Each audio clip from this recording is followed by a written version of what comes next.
BST forms viewer subscribers அனைவருக்கும் நெஞ்சார்ந்த வணக்கங்கள். இப்போ வந்து பார்த்தீங்கன்னா நம்ம வந்து மழை பெஞ்சு பனியும் மழையும் சேர்ந்து இருக்கிற நேரத்தில் நம்ம வந்து பார்க்குறோம். இப்போ வந்து பருவமழை சொல்லியிருக்காங்க. டெல்டாவில் வந்து 22லாம் ஒரு அடுத்த ஒரு மழை நல்லாவே சொல்லியிருக்காங்க. இப்போவுமே வந்து கடந்த ஒரு வாரமாக வந்து ஒரு குறிப்பிட்ட இன்டர்வல்ஸில் ஒரு பெருமழையாக தான் பெஞ்சிட்டு இருக்கு. இப்போ பார்த்தீங்கன்னா மழையில் வந்து பயிர் வந்து நல்லா பச்சை கொடுத்துருக்கு, இருக்கிற பூச்சி எல்லாமே தெளிஞ்சிருக்கு. இருந்தாலும் இந்த பனினால என்ன ஆகுது அப்படின்னா, நம்ம அதிகமாக மழை பெய்யறதுனால மண்ணில் உள்ள மணிச்சத்துலாம் கொஞ்சம் குறையும் அப்படின்ற மாதிரி சொல்லுவாங்க. ஸோ அதனால அந்த நியூட்ரிஷன் டெஃபிஷியன்சி வரும், மணிச்சத்து குறையும். இன்னொன்று அந்த பனியினால இலைப்புள்ளி, இலைக்கருகள், வேரழுகள் இந்த மாதிரி நோயெல்லாம் வரும். ஏன்னா தண்ணி வந்து நமக்கு நிறைய ஸ்டாக்னன்ட் ஆகிற மாதிரி இருக்கும். நம்ம என்னதான் வடியம் விட்டாலும் மேலே பெஞ்சு தண்ணி ரீசார்ஜ் பண்ணிக்கிட்டே இருக்கும் மழையானது. ஸோ இந்த நேரத்தில் வேரழுகள் அந்த மாதிரி நோயெல்லாம் வரத்துக்கான வாய்ப்பு இருக்குது. ஸோ எப்படி இருந்தாலும் இதுக்கு முன்னாடி நீங்கள் ஒரு மருந்து கொடுத்துருப்பீங்க. மழை விட்டோடனே பனி நேரம் கொஞ்சம் முடிஞ்ச பிறகு ஒரு என்ன சொல்கிறது, ஒரு 8 மணிலேருந்து 11 மணிக்குள்ளே நீங்கள் வந்து ஒரு அந்த மைசின்ஸ், அதாவது இந்த ஸ்பெக்ட்ரோமைசின்ஸ் அந்த மாதிரி மைசின்ஸ் மருந்து இருக்கு இல்லையா, அது ஒன்று, அந்த எக்ஸகோனசோல், புழு மருந்து, அந்த மாதிரி எல்லாமே நீங்கள் ஒரு வாட்டி கொடுத்துட்டீங்க அப்படின்னா இந்த டெஃபிஷியன்சிலேருந்து வர நியூட்ரிஷன் டெஃபிஷியன்சிலேருந்து வர்றது, அப்புறம் இந்த ஃபங்கிசைட்ஸ்லேருந்து வர்றது, இதெல்லாம் வர ஈல்டு பாதிப்பை வந்து நம்மளால் தடுக்க முடியும். ஸோ இதெல்லாம் கொஞ்சம் கால்குலேட் பண்ணி நம்ம பண்ணோம் அப்படின்னா நமக்கு ஈல்டில் வந்து பெட்டர் ஈல்டு இருக்கும். இன்னொன்று வந்து என்னோட அனுபவத்தில் சொல்கிறேன், மினிமம் எனக்கு எப்படி இருந்தாலும் 2 மருந்து அடிக்கிற மாதிரி ஆகிடுது. நான் என்ன தான் வந்து ஈல்டு அதிகமாக எடுத்தாலும் 2 மருந்துங்கிறது எனக்கு கட்டாயமாக ஆகிடுது. ஆரம்ப காலத்தில் ஒரு மருந்து, இந்த பேனு, தோவப்பூச்சி, வெள்ளைப்பூச்சி இதெல்லாம் வருது இல்லையா, ஆரம்பத்தில் ஒன்று வருது. அப்புறம் புழு மருந்து வந்து லேசாக இலையை சுருட்டும் போதே நான் வந்து கொடுத்துட்றேன். அப்படியே விடுறதுக்கு பயமாக இருக்குது. சில பேர் மழை பெஞ்சா சரியாயிடுன்றாங்க. நானும் அந்த மாதிரி ட்ரையல் பார்த்துருக்கேன். மழை பெஞ்சும் அது சரியாகாது. ஸோ மழை பெஞ்சு முடிஞ்சோடனே நான் அந்த மருந்து கொடுத்துட்றது. ஸோ ஒரு நெல் ஒரு போக சாகுபடியில் நீங்கள் எத்தனை வாட்டி மருந்து அடிக்கிறீங்க, என்னென்னத்துக்காக மருந்து அடிக்கிறீங்க அப்படிங்கிறத நீங்கள் வந்து கமெண்ட்டில் சொல்லுங்கள்.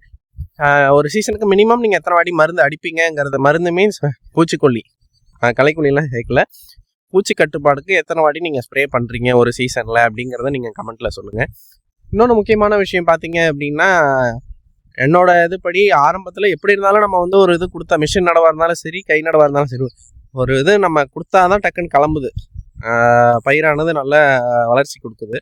ஸோ அப்படி பார்க்கும்போது நம்ம வந்து கரெக்டான டேஸில் இப்போ நட்டு ஒரு 20-25 நாள் அந்த நேரத்தில் ஒரு மருந்து, அப்புறம் கதிர் வர நேரத்தில் இலை சொட்டு புழு இல்லை இந்த ஒரு நோய் மருந்து, மஞ்சள் நோய் எதுவும் வராமல் இருக்கிறதுக்கு அந்த மாதிரி ஒரு மருந்து நம்ம கொடுத்துடுறதுனால ஈல்டு அதிகமாக இருக்குது. எனக்கு ஏக்கருக்கு 45 மூட்டை 46 மூட்டை எடுக்கிறோம் அப்படின்னா இந்த மாதிரி பண்ணுறதுனாலையா இல்லை என்னால் இன்னும் செலவை குறைக்க முடியுமா அப்படிங்கிறத நீங்கள் வந்து ஒரு சொல்லுங்கள். டிபிஎஸ் 5 நான் 3 வாட்டி ஸ்ப்ரே பண்ணியிருக்கேன்.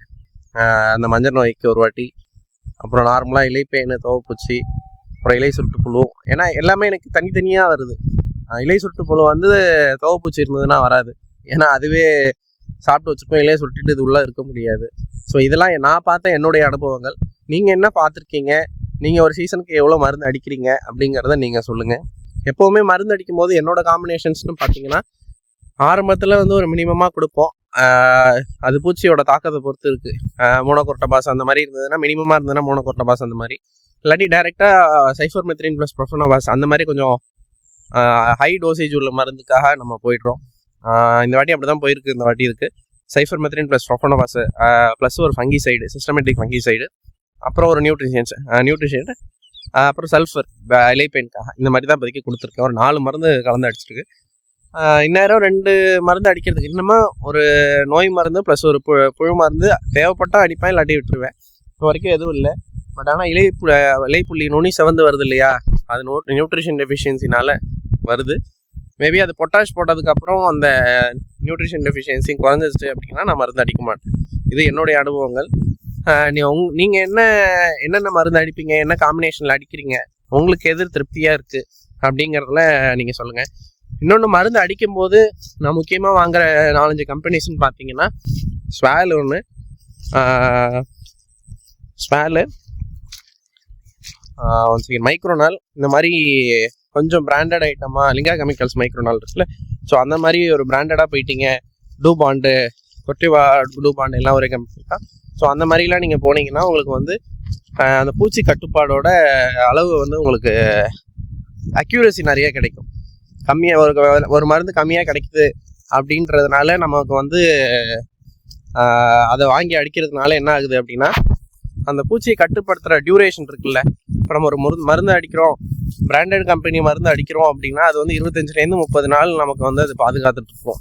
விலை கம்மியாக இருக்கேன்னு சொல்லிட்டு நம்ம வந்து கம்மி பண்ணோன்னா அந்த டியூரேஷனை இது பண்ணணும். இப்போ ஒரு சில மருந்து விலை அதிகமாக இருக்கிறதுக்கு காரணம் என்னென்னா, அதுலேயே வந்து வெட்டிங் ஏஜென்ட் இருக்கும். மழை பெஞ்சிச்சு அப்படின்னா அதை தாங்கிக்கிறதுக்கு அதுலேயே அந்த மருந்தை ஊடுருவி வச்சுக்கிறதுக்கு systematic poison and contact poison சொல்லுவாங்க. ஸோ அந்த மாதிரிலாம் வந்து இருக்குது. இதில் வந்து சிஸ்டமேட்டிக்குங்கிறது கொஞ்சம் விலை அதிகமாக தான் இருக்கும். ஏன்னா அது வந்து அந்த பச்சையத்தில் போயிட்டு ஊடுருவி இருக்கும். அந்த இலையை சாப்பிட்ற பூச்சியை அதோட குடல்லேருந்து ரீப்ரொடக்டிவ் சிஸ்டத்துலேருந்து எல்லாத்தையும் பாதிக்கிறதுனால அது வந்து எப்போவுமே சிஸ்டமேட்டிக் பாய்சன் மட்டும் கொஞ்சம் விலை கூட தான் இருக்கும். கான்டாக்ட் பாய்சன் வந்து ஒரு பூச்சி மேலே அந்த மருந்து பட்டால் மட்டும்தான் அந்த பூச்சியானது சாகும். ஸோ இந்த மாதிரி பூச்சி மருந்துல இந்த மாதிரி ஒரு விஷயம் இருக்குது. நிறைய பேருக்கு தெரியும், சில விவசாயிகள் தெரியாத விவசாயிகளுக்காக தான் இந்த பதிவு. அனைவருக்கும் நன்றி.